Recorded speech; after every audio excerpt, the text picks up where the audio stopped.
Hello students, कैसे हो सभी। आज की वीडियो में हम बात करने वाले हैं एचबीएससी क्लास 12th इंग्लिश के मोस्ट इंपोर्टेंट चैप्टर के बारे में। तो चलिए शुरू करते हैं। क्वेश्चन भी बताने वाले हैं कौन कौन से हो जाते हैं। पहले 6 चैप्टर जो आपका सबसे पहला द लास्ट लेसन, फिर लोड स्प्रिंग, फिर डीप वाटर, फिर द रेड ट्रैप, फिर इंडिगो और जो आपका पोइट एंड पैनकेक लास्ट होने वाला है। इसके बारे में जो है कौन कौन से क्वेश्चन जो है आपके चैप्टर में है और आपको क्या मेन चीज़ें पढ़नी है वो बताने वाले हैं। तो चलिए शुरू करते हैं। सबसे पहले बात करें द लास्ट लेसन की, तो ये लेसन ही लास्ट होने वाला है। मतलब ऐसा है कि एक स्कूल था, उसमें एक टीचर था, एम हैमल, बच्चा था फ्रेंच, उसके ऊपर ये पूरी स्टोरी घूमती रहती है और एक बर्लिन का जो ऑर्डर आता है उसके इर्द गिर्द जो है पूरी स्टोरी घूमती रहती है। तो आपको 3 चीज़ें जरूर से पढ़ लेनी है। क्या कि बर्लिन की तरफ से जो है अटैक वगैरह क्या हुआ था, नोटिस क्या आया था और जो है नोटिस आने के बाद स्कूल में क्या हुआ था, तो ये चीज़ें देखनी है। दूसरा जो है फ्रेंच के बारे में देखना, फ्रेंच कौन है, कैसा लड़का है, उसके करेक्टर स्केच को पढ़ना है और उसने क्या अनयूजुअल चीज़ें देखी वो पढ़नी है।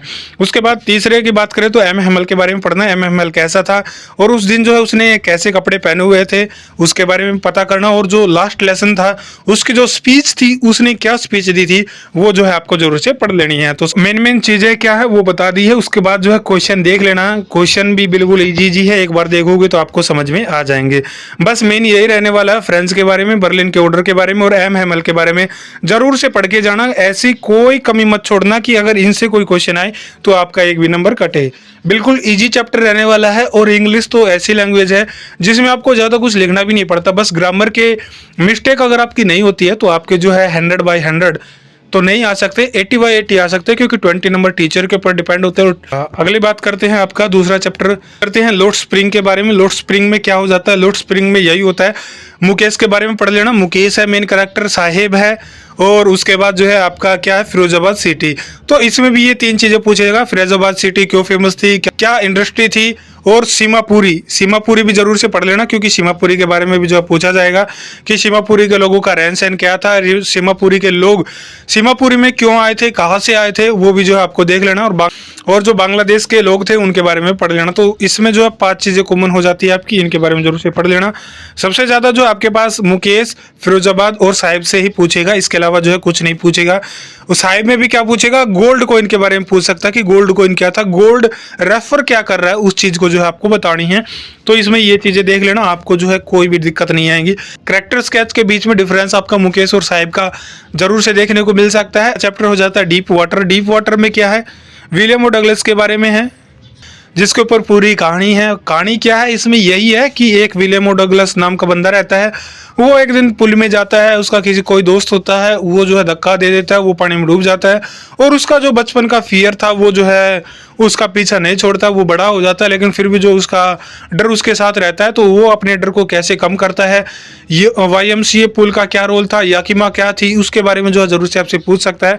तो इसके बारे में 3-4 चीज़ें, इनके बारे में जरूर से पढ़ लेना। बाकी जो क्वेश्चन लिख दिए हैं, सबसे पहला जो क्वेश्चन अगर बात करें आपका, why was Douglas determined to get over the fear of water. तो ये एक क्वेश्चन है जिसको 4-5 तरीके से मूड तोड़कर पूछ लेगा। 1 नंबर में पूछा जा सकता है, 2 नंबर में और 5 नंबर में पूछा जा सकता है। 5 नंबर में कैसे पूछा जाएगा, अब 5 नंबर का क्वेश्चन ये कैसे बनेगा, अब ये 5 नंबर का क्वेश्चन ऐसे बनेगा, इसके लास्ट में जो है डिस्कस लगा देगा।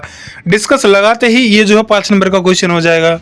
तो ऐसी चीजें हैं, तो आपको थोड़ा सा समझना है कि चैप्टर पूरा ही क्या है, पानी के ऊपर है, पानी के फियर के ऊपर है, विलियम और डगलस के, तो उसके बारे में जरूर से पढ़ लेना है।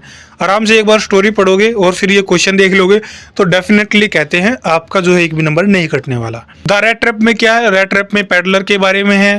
पैडलर के बाद जो है आयरन मास्टर जिसकी फैक्ट्री थी उसके ऊपर है, फिर जो है एडला उसकी बेटी थी उसके ऊपर है, फिर चर्च प्रिस्ट वगैरह आ जाते हैं।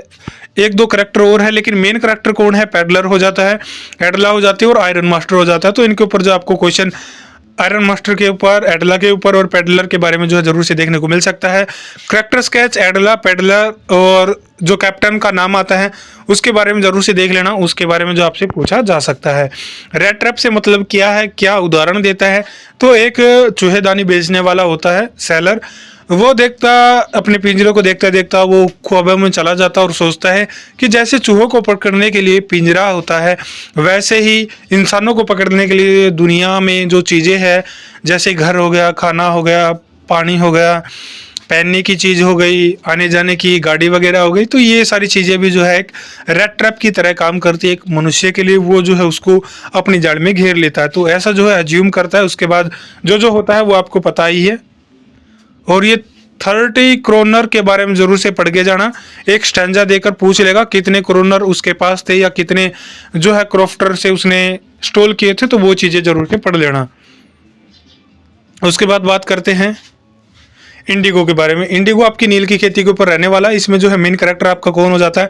महात्मा गांधी, राजकुमार शुक्ला, राजेंद्र प्रसाद, ये जो है 3 मेन कैरेक्टर हो जाते हैं। इनके इर्द गिर्द ही पूरी कहानी घूमती है। कैसे महात्मा गांधी, राजकुमार शुक्ला की मीटिंग होती है, कैसे राजकुमार शुक्ला और राजेंद्र प्रसाद और महात्मा गांधी किसानों के लिए जो है लड़ते हैं, कैसे कोर्ट केस होते हैं, फिर महात्मा गांधी कैसे लोगों को समझाते हैं और कितने प्रतिशत पर जो है उनकी खेती के लिए जो है मंजूरी मिलती है, मतलब कितने % तक का जो उनको हिस्सा मिलने वाला है, वो चीज़ें जो है एक बार जरूर से देख लेना। स्टोरी देखने के बाद सारा क्लियर हो जाएगा। उसके बाद बात करते हैं पोइट एंड पैनकेक्स के बारे में। पोइट एंड पैनकेक में का जेमिनी स्टूडियो का बॉस कौन है? सुबुज प्रिंसिपल। सुबुज के कैरेक्टर के बारे में पूछ लेना और जेमिनी स्टूडियो कैसा था, और मिस्टर वासन के बारे में जरूर से देख लेना। सुबुज प्रिंसिपल में मिस्टर वासन, सुबु और जेमिनी स्टूडियो का ही जो है प्रभाव रहता है। बाकी स्टैंजा में पूछ सकता है। तो आपको करना क्या है, एग्जाम से एक दिन पहले जो है एक पैटर्न लेके आएंगे, उसमें जो है क्वेश्चन कौन कौन से चैप्टर में से जो है स्टैंजा आपके आ सकते हैं वो एक बार डिस्कस करेंगे। तो आप जो है वीडियो को लाइक कीजिए, चैनल को सब्सक्राइब कीजिएगा। और पीडीएफ में जो आपको क्या मिलने वाला है, पीडीएफ में आपको लिंक मिलने वाली है। चैनल को सब्सक्राइब नहीं किया जिस कैंडिडेट ने, वो इस पर क्लिक करके चैनल को सब्सक्राइब कर सकता है। टेलीग्राम ज्वाइन यहाँ से हो जाएगा, पीडीएफ का ग्रुप यहाँ मिल जाएगा, 10वीं क्लास के लिए इंपॉर्टेंट वीडियो यहाँ मिल जाएगी और 12th क्लास के लिए इस पर क्लिक करके आप देख सकते हो। तो आज की वीडियो बस इतनी ही, मिलती है नेक्स्ट वीडियो में।